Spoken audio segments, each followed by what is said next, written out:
नमस्कार प्यारे बच्चों, स्वागत है आप सभी का मिनटॉक इंडिया चैनल में, जहां पे हम pictures, videos, Hindi and English word meaning के साथ हमारे सभी चैप्टर्स को समझते हैं। तो आज हम टेक्स्ट बुक के क्वेश्चंस को सॉल्व कर रहे हैं। आपके एनसीईआरटी कक्षा 2 हिंदी की पाठ्य पुस्तक सारंगी के अध्याय 1 का चैप्टर नंबर 2 घर का। इस खूबसूरत सी कविता को भी मैंने बहुत सारे पिक्चर्स के साथ डिटेल में समझाया है, जिसका लिंक आपको इसी वीडियो के नीचे डिस्क्रिप्शन बॉक्स में मिल जाएगा, या फिर आप कक्षा 2 हिंदी का प्लेलिस्ट भी देख सकते हैं मिनटॉक इंडिया चैनल में। तो चलिए सबसे पहले शुरू करते हैं। बातचीत के लिए सबसे पहला प्रश्न, ये सारे प्रश्न हम अपने नोटबुक में लिख भी सकते हैं, और नहीं तो बातचीत के लिए, डिस्कस करने के लिए हम हमारे क्लास में भी बोल सकते हैं। आपको अपने घर में सबसे अधिक क्या अच्छा लगता है और क्यों? हमारे घर के अंदर बहुत अलग अलग तरीके के रूम्स, कमरे होते हैं, जैसे बैठने का जगह लिविंग एरिया, खाना बनाने का जगह किचन, सोने का जगह बालकनी इत्यादि। तो इन सभी जगह में से आपका फेवरेट कौन सा है वो आपको लिखना है। इसके आंसर बच्चों के अलग अलग हो सकते हैं। जैसे मेरा सबसे ज़्यादा फेवरेट मेरा खुद का कमरा है, क्योंकि मैंने उसे बहुत अच्छे से सजा के रखा है। बहुत सारे बच्चे भी अपने खुद के कमरे को बहुत सजा के रखते हैं, बहुत सारे खिलौने रहते हैं। तो इसका उत्तर मैंने उसी हिसाब से लिखा है। मुझे मेरे घर में सबसे अधिक मेरा कमरा अच्छा लगता है, क्योंकि वह बहुत सुंदर और खिलौनों से भरा हुआ है। उसकी छत पर चांद तारे बने हुए हैं जो रात को चमकते हैं। इसके बाद प्रश्न 2, आपको कब कब घर की याद आती है? जब हम घर से बाहर जाएंगे तभी तो घर की याद आएगी। तो घर से बाहर हम कब कब जाते हैं? जब मैं स्कूल जाता हूँ या बाहर घूमने जाता हूँ तो मुझे घर की याद आती है।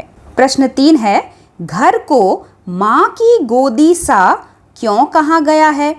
माँ की गोदी में बच्चों को बहुत ही आराम, सुरक्षा और सुकून की फीलिंग मिलती है। बिल्कुल वैसे ही जब हम घर के अंदर रहते हैं, हम बेड पे बैठे हैं, सोफ़ा पे बैठे हैं, हमें आराम मिलता है। घर के अंदर हमें गर्मी, धूप, सर्दी से सुरक्षा मिलती है, और घर के अंदर किसी भी चीज़ का खतरा नहीं, इसीलिए हमें सुकून भी मिलता है। तो सेम टू सेम फीलिंग्स हुए, इसीलिए घर को माँ की गोदी सा कहा गया है, क्योंकि घर में हमें माँ की गोदी की जैसा आराम, सुख और सुरक्षा मिलती है। त बड़ी की मात्रा मिलती है। उसके बाद नंबर 4 प्रश्न, कोई ऐसी घटना सुनाइए जब पूरे परिवार ने एक साथ मिलकर घर का कोई काम किया हो। तो ज़्यादातर इंडिया में बहुत सारे फेस्टिवल्स एक साथ मनाए जाते हैं, घर के सभी लोग उसमें कुछ ना कुछ काम करते हैं। तो हम उसी का एग्जाम्पल लिखेंगे, जैसे दिवाली या फिर कोई भी घर की पूजा, घर की साफ सफाई सभी लोग मिलकर करते हैं।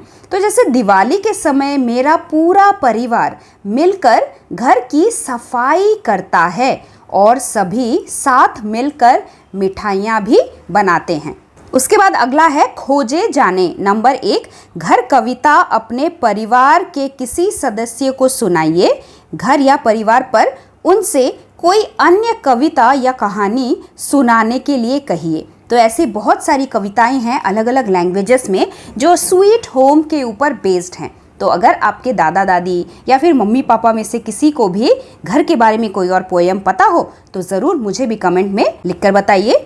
नंबर 2 क्वेश्चन, अपने परिवार के लोगों से बात करके पता कीजिए और लिखिए कि हमारे जो रिलेटिव्स हैं, हमारे परिवार के बाकी लोग, उन्हें क्या नाम से पुकारा जाता है। जैसे परिवार के लोग, आपकी माँ की बहन, तो हमारे मम्मी की जो बहन होगी आप उनको मौसी जी बुलाते होंगे। म औ की मात्रा, स बड़ी की मात्रा, मौसी जी। आपके माँ के भाई, मम्मी के जो भाई होंगे आप उन्हें मामा जी बोलते होंगे। म आ की मात्रा, म आ की मात्रा, मामा जी। आपके पिताजी की बहन, पापा की बहन आपकी कौन लगती है? हिंदी में हम उन्हें बुआ जी बोलते हैं। वैसे ही अलग अलग लैंग्वेजेस में सभी रिलेशंस का अलग अलग नाम है। हिंदी में हम उन्हें बुआ जी बोलते हैं। और लास्ट है आपके पिताजी के भाई। आपके पिताजी के भाई आपके चाचा जी हैं, अंकल, चाचा जी। तो बस घर कविता के क्वेश्चंस में बस इतना ही है।